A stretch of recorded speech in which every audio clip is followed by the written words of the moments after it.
It doesn't have to be hard. I mean, I think when you have like an incredible work ethic, Yeah. right? You kind of almost lean into the pain. And it just there doesn't have to be pain. Today's guest is CEO and founder of tech startup DEI Directive, sharing about the ups and downs of their early days. Come on in to hear how she's finding ways to allow for pain-free ease and flow, even in the midst of bringing their incredible product to market that's saving their customers from unnecessary pain too.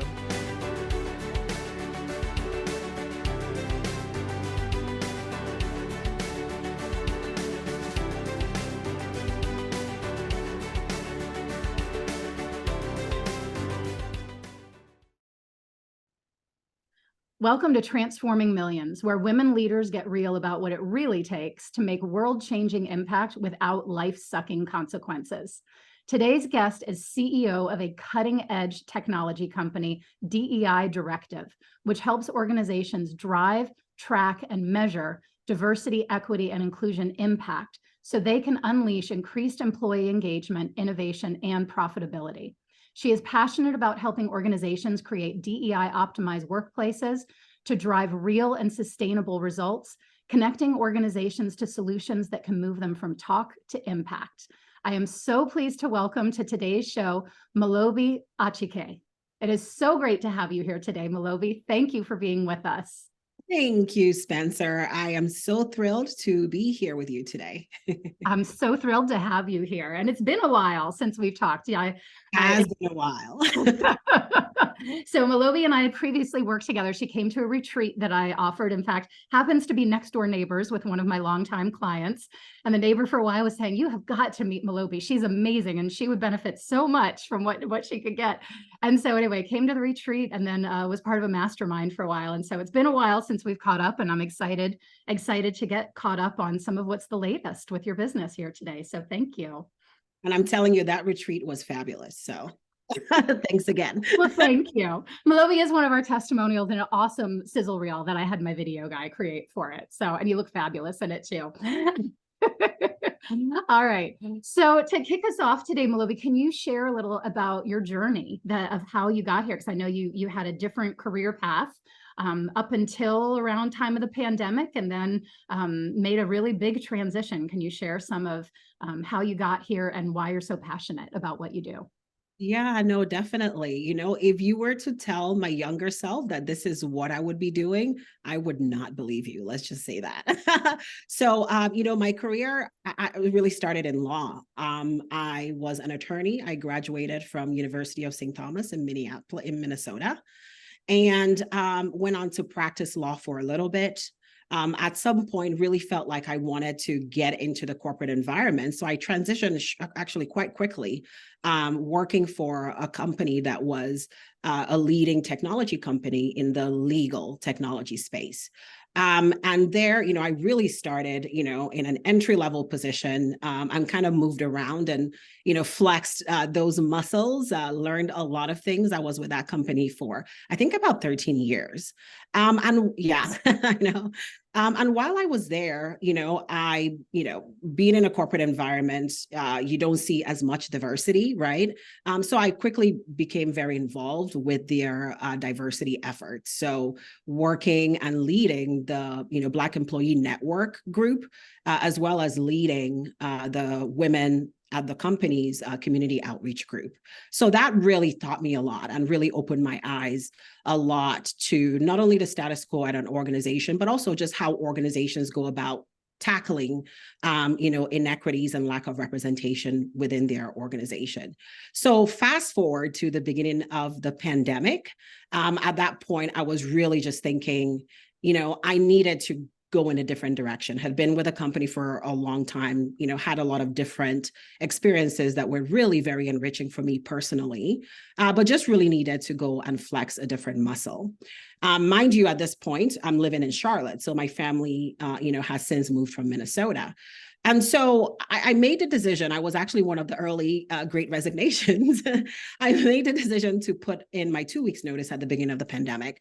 And within a week of putting that 2 weeks notice, the murder of George Floyd happened. Now, obviously, this was in Minnesota. So it was really right in my old stomping ground. Everybody in my network was talking about it. And we were all just really captivated and really saddened and, traumatized by what we saw. And so for me personally, I just felt a lot of frustration and anger, seeing what I saw. And I think it was really the Tuesday after George Floyd's murder when corporations updated their social media page with a black tag. That was when I had the idea, right? Because having done DEI work, from the corporate, within, a corporate environment, I just knew that corporations had the deep pockets, they had the resources, the network, and they absolutely could do way more than having, that social tile.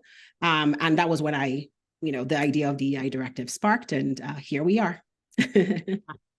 Yeah. And certainly part of my take on some of that at the time was some of those tiles were somewhat for show.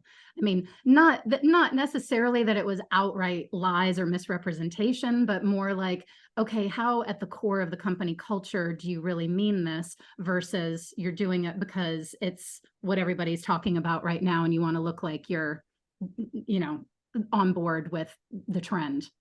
Exactly. I mean, I think you saw the full spectrum, right? For those, there were organizations where it was purely performative. For some, it was the trendy thing to do. But you also had organizations that really have been, doing this work and doing it authentically for a long time, showing up and doing that as well. So you definitely had the whole spectrum, but unfortunately, there were quite a few organizations that just sort of jumped on the trend and 3 years later really aren't doing anything and have zero results to show. Yeah. Yeah. And I remember one of the things I think that you had mentioned way back when you and I first talked about this, that I think you had commented on how so many companies were suddenly assigning like chief diversity officers and saying, fix the problem, but not really giving them the tools or the resources to figure out where the problems are or what problems need to be fixed. Can you speak some about that and how your product and your services address that? Yeah, absolutely. So, in the early days, we knew that we wanted to do something to help organizations tackle systemic inequities within. And so one of the first things we did was really reach out to chief diversity officers across the country, and we had a lot of conversations with them. And through those early conversations, we learned a lot of things. One, which was, it was surprising, but not all the way shocking, was that, a lot of these chief diversity officers, they really are more an influence position. And what I mean by that is they aren't really empowered to make concrete change within the organization, right? So in a lot of cases, they are a rubber stamp. And that's very, it's really disheartening to see that happen, because a lot of people that take up these positions are so passionate and have so many bright ideas on how they can actually make, real change within organizations. And they just don't have the opportunity to do that. The other piece that we started hearing was the data piece, right? Because they essentially have to lobby other executives and other people within the organization to help advocate for their positions. Sometimes they have very limited budget within which they have to function, and sometimes it's just them and they don't have a team. And we know, this is huge work that really impacts your workforce, which, in my opinion, those are your first customers. So you really should care about them and be, passionate and intentional with, how you motivate, engage them, and make sure that they belong within your organization. But, as we had those conversations, the data piece really started to stand out, right? We were hearing from some organizations, they had zero data infrastructure. And what I mean by that is they couldn't even tell you what the makeup of their organization is. Now, that tended to be more smaller organizations where they just haven't, collected that information. And in the events they did, it was on a spreadsheet, which then quickly becomes outdated and, just really not a good way to manage that process and to, predict, some of the areas of opportunity within the organization. For the larger organization, the problem was, there wasn't really any consolidation of data. So just to get the insights they need to make good decisions, they have to expend a lot of time just doing research. right? Pulling information, pieces of data from all corners of the internet and then piecing it together. Now imagine I do all that work. It will take me a few days. I go into an executive, meeting, and they ask me a question that I haven't thought about or researched. Now I can't give them an answer. I'll be like, okay, when we meet next month, I'll have an answer. I have to follow up. And it just was really not like an effective way to manage that process. And so what we do at DEI Directive, we have, a comprehensive end-to-end DEI decision intelligence platform that really empowers these professionals. So think chief diversity officer, chief human resource officer with, a software that gives them access to real-time and comprehensive data so that they can pull big picture, drill down to granular details, and be able to really understand not only the dynamics within their organization, but also the landscape, benchmarking against industry, national, regional numbers. And so that really empowers them and puts them in the driver's seat to be able to not only make decisions, but know that they are, making those decisions based off of real data and evidence, and being able to also, have that throughout the life of their job, so that they are able to sustain and make adjustments and pivots as is needed. Amazing. Because it's almost like just throwing a dart blindfolded without data to measure anything by, or to be able to determine. Exactly. Like, what's the famous saying, right? You can't change what you don't measure. Yeah. I mean, that's the truth for almost every other situation. And it's no different when you're looking to optimize and operationalize DEI within an organization. Yeah. And you all offer consulting services and some level of training or additional informational support on how to apply it as well, right? Yeah, well, so the software itself actually has training courses embedded in the software. So when we embarked on this journey, that really was not a part of the initial product map. However, through the extensive customer discovery research we did, we learned from chief diversity officers and CHROs that, really sparking dialogue within their organization, training and educating, the workforce was a huge part of what they did. And they typically had to come up with the contents themselves or engage a consulting company to do that. And so we expanded our product map to include some training modules that they can now utilize to supplement what they're doing, or just utilize our content entirely. So that is awesome. I feel like you're such a representation of like the entrepreneurial story of seeing a need, providing a solution, coming at it from all angles, doing the research to know what's needed where, and really I feel like you're just so on target exactly for putting a much needed product out into the world. Oh, thank you for saying that. And as an entrepreneur, you absolutely have to do that, because the worst thing, this is not an easy journey, right? The worst thing would be to go down a rabbit hole, pump in a bunch of resources and time, and find out that nobody wants it. Nobody wants to have that experience. So, really staying in tune with what the customer wants and what their pain point is very, very critical to an entrepreneur. Yeah. So I know you're still in the relatively early stages of this. Is that correct? I think you launched sometime just in the last year. So early days. Yes. It's interesting because, in some ways it can be frustrating because maybe because I'm impatient, right? I want it now. I know, right? Big surprise, Spencer. Yeah. But, everything feels like it needed to happen yesterday. But yeah, so we have completed our MVP last year, so 2022. And so we've, become available on the market, just with this year. And yeah, so it's been very exciting time. We're getting good engagement and good interest from a variety of organizations across the country. So I couldn't be happier to be where we are right now. That's awesome.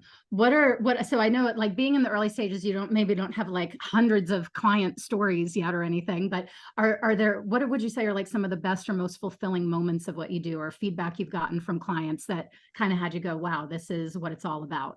Yeah. So, I think a huge part of it is really the time savings and the alignment of, all the different players within the organization. So we've talked to some organizations where, they have, they are using like a HRIS system, human resource information system, which really doesn't allow them to effectively and comprehensively manage, DEI, because it is a different thing.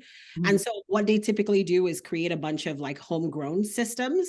But those homegrown systems, are built by different people within the organization, and they tackle a subset of all the different issues. So now imagine being this person at the top, needing all of the data and information that all these different systems provide. And what that process looks like is like going to all the different owners of the different subsets and saying, hey, send me this information set. It's very frustrating, because of course you send that email, you might not get a response for like another few days. When you get the information, it's probably not entirely what you want. So it's a bunch of back and forth. And so it really slows a lot of, organizations down unnecessarily. So one of the major things we do is really provide that centralization and alignment. And this is for the larger organization where they have some infrastructure. On the, mid-size organization side, they just don't have anything, right? So typically, the demographic information they've looked at is, women, so gender, maybe race and ethnicity. That's typically where it stops. So for them, they are looking at, we want to actually go collect, right? And learn more about our workforce. Our system can help them collect, our system can help them focus on whatever specific demographic information they want to prioritize or look at within their organization. And there's also like variation as you go from organization to organization, as far as, who is largely not represented, and, what specific groups they are really trying to recruit and engage in their various communities. So lots of, good feedback on, just the ways that our clients are using our software and benefiting from it. Yeah. That's awesome. And we'll have to have you back after a little more time has passed and there's some stories to share. I would love to. So when we met at the retreat that you came to, it was about a year and a half ago, and it was at a stage when you were still in the software development phase. Yes. And, I think many of our listeners and viewers may be on a similar path, that they're either launching a startup or in the early stages of it.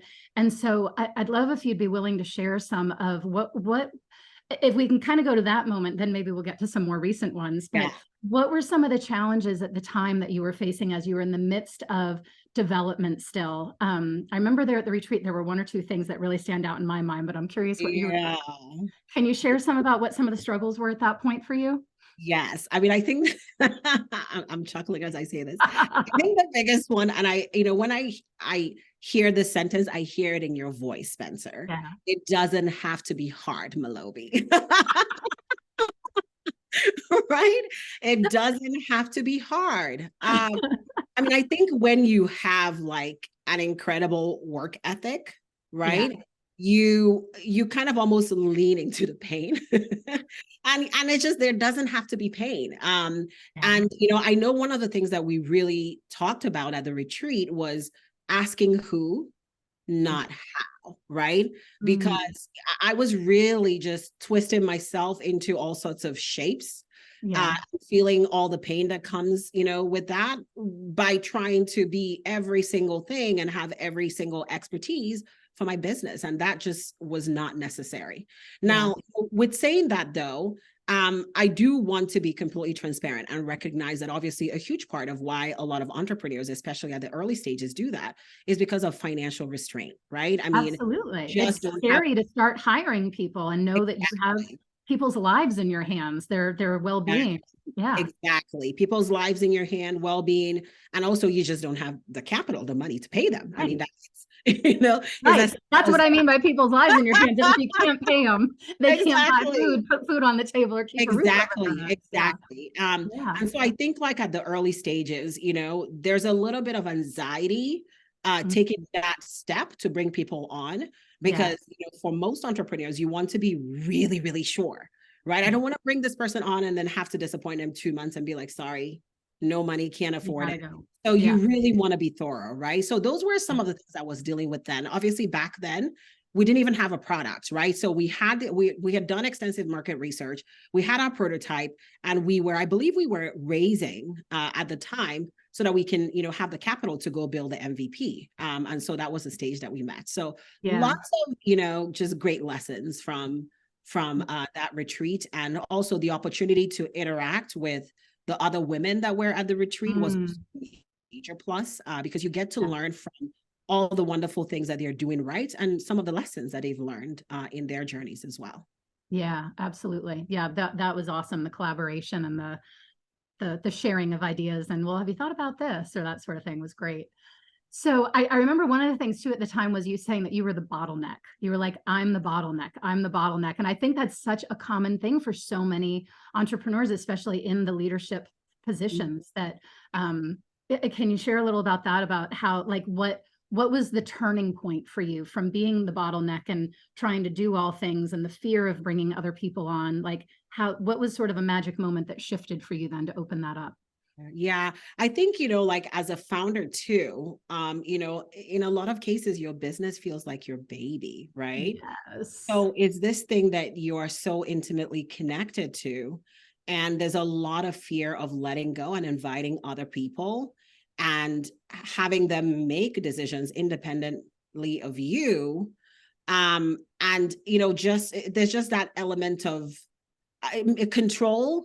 Right. But also, like just the trust factor, just trusting that your baby is in good hands and it will be well taken care of by well-intentioned people. So those Yeah. were really some of the things that I was Yeah. working through. And I think also it was also this element of like, well, but like, will they do it as good as I do it? So Mhm. so definitely had to. Nobody will do anything as good as you do it. Well, in my mind, but I will tell you, I mean, Yeah. we're a year and a half removed. I have an amazing, amazing team.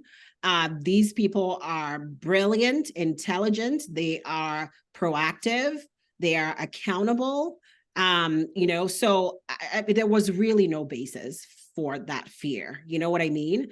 But it really takes having a conversation, having someone mirror that to you, recognizing that and really being intentional, because I mean, sometimes I'm still the bottleneck, right? I mean, Mhm. I'm still Malobi. It's not like I completely transformed into a different person, but Yeah. I recognize, some of my natural tendencies now. And so even that recognition, right, is already progress. And so Mm. now it's like, okay, how do I manage that and not let that take over? Because at Right. the very end of the day, the vision that I have for this business and what it could grow to be and how it could really help organizations make just immense impact within, which is going to reverberate to like the community. Yeah. I mean, that's ultimately the goal. So Yeah. anything that stands in the way of that has to go. So Yeah. it's sort of having, just constantly working on it and constantly trying to check myself and improve and make sure that, we're headed in that direction. Yeah. Absolutely. Whew, yeah. My mind was kind of going away for a moment to, one of my closest friends in the world is a Black woman, and Yeah. like so close, she was literally in the labor and delivery room with me holding my hand while I was pushing the babies out. And we've had some conversations where she shared that, it's like 1,000 cuts a day sometimes in the corporate space, from sometimes like passive aggressive racist type comments or things that where she said, like, sometimes it's clear people know what they're saying and they mean it, and other times it's like you kind of go like, did they realize that they knew Yeah. what they were Yeah. saying there? Yeah. And but my heart just kind of cringes and breaks over the thought of how many millions of Americans are feeling cut, for lack of, you'd, like she said, a million cuts a day, feeling that those effects in the workplace, and just the thought of like what it must be like working in that day after day after day, even if it's a company with a otherwise relatively good culture and good people working with, but knowing that's happening. And so that's part of why I so love what you're doing and what you're putting out there, because I think there is huge impact that can Yeah. be coming from this, literally Yeah. millions of lives being changed. Yeah, no, I mean, thank you for saying that. And I couldn't agree more. I think there's a reason why, Black women are the biggest entrepreneurial, group in the country. Um, Mhm. there's a reason for that, right? They're, largely moving away from an environment that really isn't safe, right? Or at least, sometimes just does not really feel very safe, where you feel a little bit like, an outcast, you don't belong, and also where you feel like your efforts, your genuine hard work efforts are just not recognized. Yeah. Um, so, all of those things, definitely add up. Yeah. And it's like, why subject myself to all of this where I can go on the side and, take a chance? It's a huge risk, but Yes. at least on a daily basis, my mental health is not on the verge of complete implosion, So Yes. Yes, yes. One of the guests I'm hoping to have on a future episode, I haven't invited her yet, but I'm so hopeful that she'll come on and talk with us, is head of a VC company, I think, that specifically targets funding women and women of color businesses, because they are so neglected for the funding in those areas. And you're right, I think so many Black women do go out and start businesses, and let's support those and grow those and build those and have them. Well, that will be an interesting conversation, Spencer, because I don't know if you know this, but in the news recently, Fearless Funds was sued. Um, Ah, and they are, a VC that basically provides funding to minority women. And mm, so they're being sued. The claim is that they're being discriminatory because yeah. And I don't even know where to start with that because if you look at funding and McKinsey and Company, I love the work they do around mhm, just DEI issues. right. But they released a report recently, just last month, end of Yeah. last month, and it really broke it down and showed the venture capitalist dollars, who receives those dollars.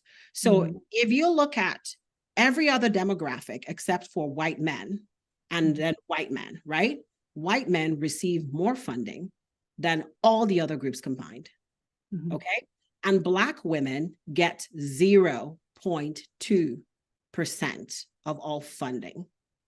So when a lawsuit like that comes into play, I don't understand what the end goal is, because you're attacking groups of people that already are not a part of, I mean, they really don't get any slice of the pie. And right. so it's the intention that they get even less than the 0.2%. So I think that conversation with your next guest is going to be really interesting. And I will definitely be tuning in because I would love to I'll let you know when she's going to be get on. her I take should probably connect you to her as well. on. Yeah, yeah, it's mind-blowing to me sometimes. And I think a lot of it, a lot of what I talk about in my work, just as who we are as humans and what drives us, is about our survival instinct. And I think the only sense that I can make of things like that is that people are feeling threatened. And you kind of look and say, but why would they feel threatened when it's 0.2%? And that's not 0.2 like 20%. That's like Yeah. 0.2 of 1%. Yeah. That's the 20th of 1%. So, Yeah. yeah, it's like you go, what is the perceived threat there? Like, is the fear that they're taking away from other people? But we know from the numbers, like, they're not getting anything to begin with. Yeah. So Yeah. it really is just mind blowing. But I think ultimately it always comes down to some form of perceived threat. And it's like, okay, is there even hope? I have moments when I kind of lose hope for humanity, especially in recent years. But it's almost like, is there even hope for being able to just educate people on that, to open their eyes to look like, I mean, even beyond sort of the woo woo idea of there's plenty of pie. Like if I give you a slice of pie, it doesn't mean I have one less slice of pie Exactly. necessarily. You think of it like drops in the ocean. You can give someone gallons of water, and that's not going to drop the ocean levels or keep anyone else from getting water out of the ocean. So, so there's a little bit of kind of the broader thinking way of that. But even in the more specific, narrow, let's just look at numbers here. Like, is there hope to educate people on that? Mm, Yeah. No, I know what you mean. I mean, when you look at it, it can seem like just an overpowering issue. You know Yeah. what I mean? It's just, where do you even start, you know? Yeah. Um, but I mean, I think, like if we if we let that feeling take over, then we will never get anywhere. So, Absolutely. yeah, I think we can have our moments where we feel down and just overcome. But at some point, we have to dust ourselves up and get out there, Absolutely. get out there and make it. Yes. I have two little kids. They're counting on me. And Yeah. you best believe every day when I go out there, I have them in mind as Yeah. all the doors, get slammed in your face, Yes. you just have to take it, and you just have to, kind of just always remind yourself the reason why you're doing this, and keep going. Because eventually that door does open up. But to your point also, I feel like there's definitely a lot of misconceptions about being inclusive and opening the door for others, right? Mhm. And part of it comes from this like scarcity mindset that you Yes. described, which is, well, if I open door for others, well, they're coming and they're replacing me. And it's really not that. We really have to think about it more abundantly, right? From an abundant mindset.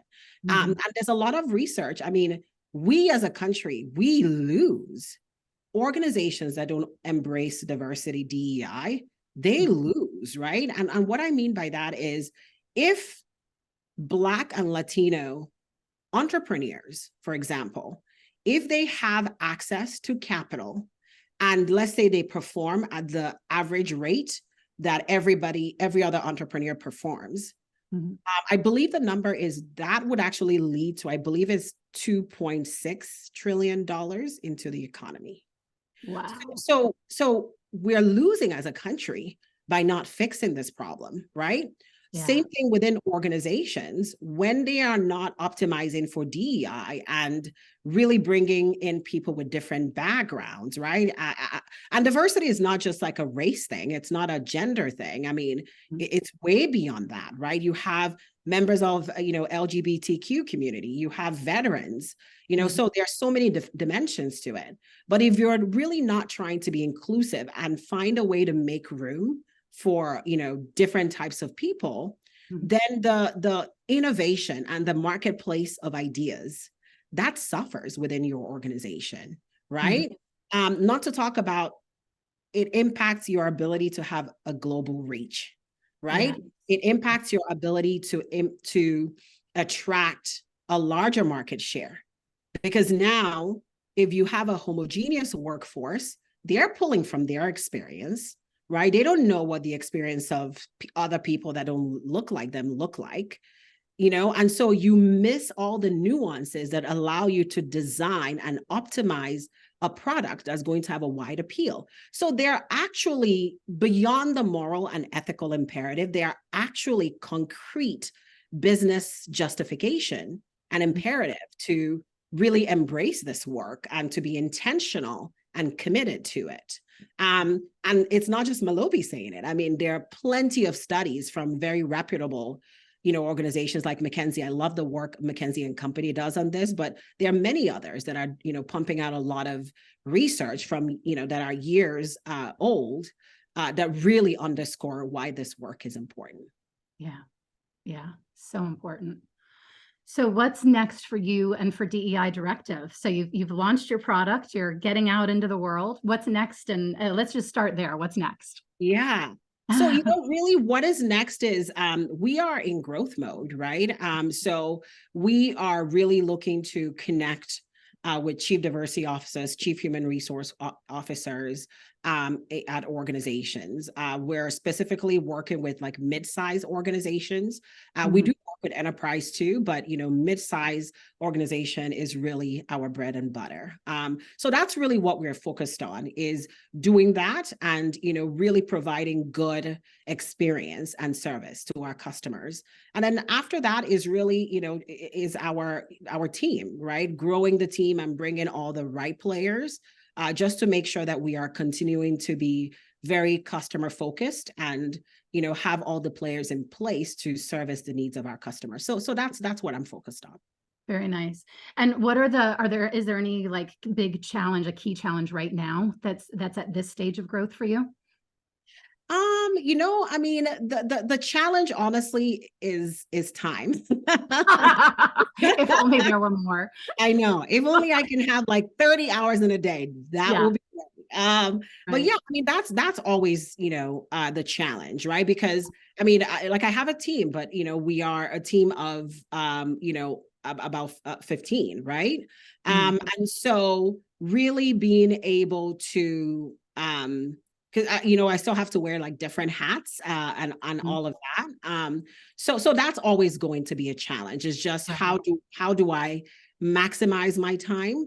And so that's where growing the team is, something that's on my radar because we're continuing to bring on the right people, just to make sure that all the different, especially the really, really critical parts of the business, continue to have the right person that is leading that within.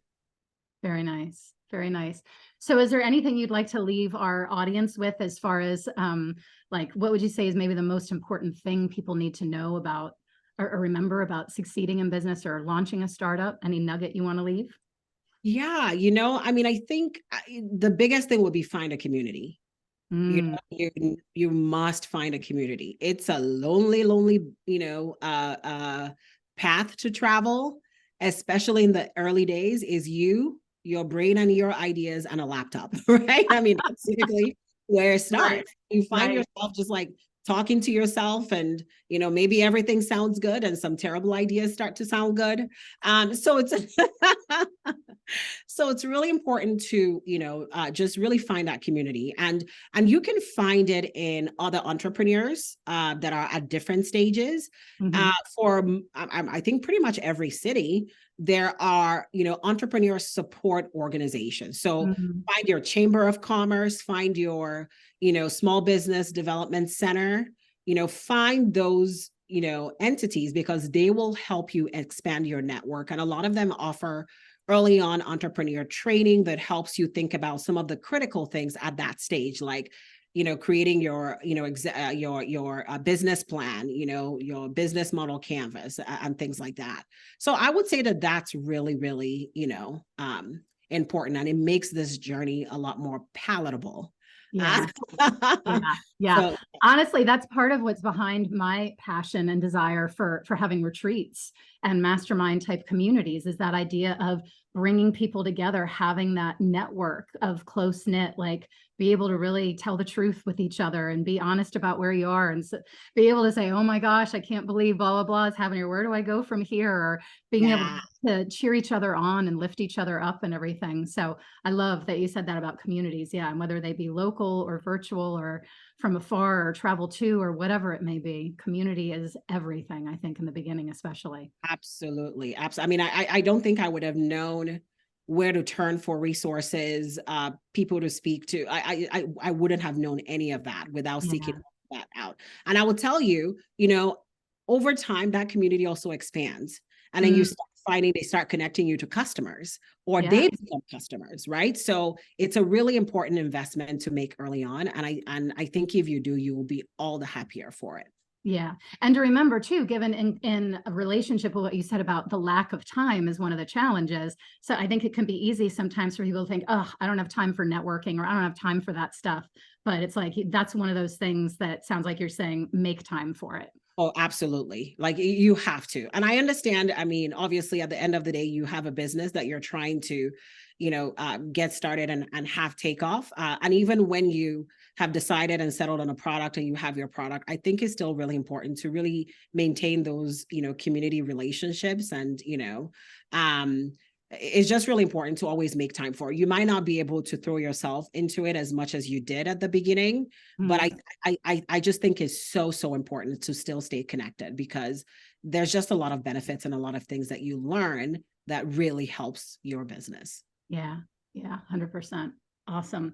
All right. Well, for our listeners and viewers, if you'd like to learn more about Malobi or how you can work with DEI Directive, or perhaps you have someone to connect her with in her next stage of growth into mid-sized businesses, you can check out their website at DEIdirective.com or connect with them on LinkedIn. We'll leave links in the show notes for you. Also wanted to share super exciting opportunity that they're offering. DEI Directive is currently offering an early adopters program where your organization can use their DEI decision intelligence platform for the first 4 months for free, which is amazing. And beyond that, you can take advantage of a special introductory price. So we will also link to that in the show notes, or of course, you can find more information on their website at DEIdirective.com. So Malobi, thank you so much for being here with us today. I truly believe, I'm goosebumpy saying this, the world is a better place with you and your organization in it. And I wish you all the best as you all continue to grow. Thank you, Spencer. And right back at you. I really admire the work you're doing. Thank you so much for having me today. Awesome. Thanks. Thank you so much for joining us today. Transforming Millions is now airing on Expand ITV, YouTube, and anywhere you get your podcasts. If you'd like to learn more about how you can unleash your power to profitably and sustainably make the full impact that you know you're here to make, and to do it in ways that work for you without life-sucking consequences, go to transformingmillions.com to sign up for our free masterclass and to be among the first to know about our live coaching and connection events coming soon. See you next time.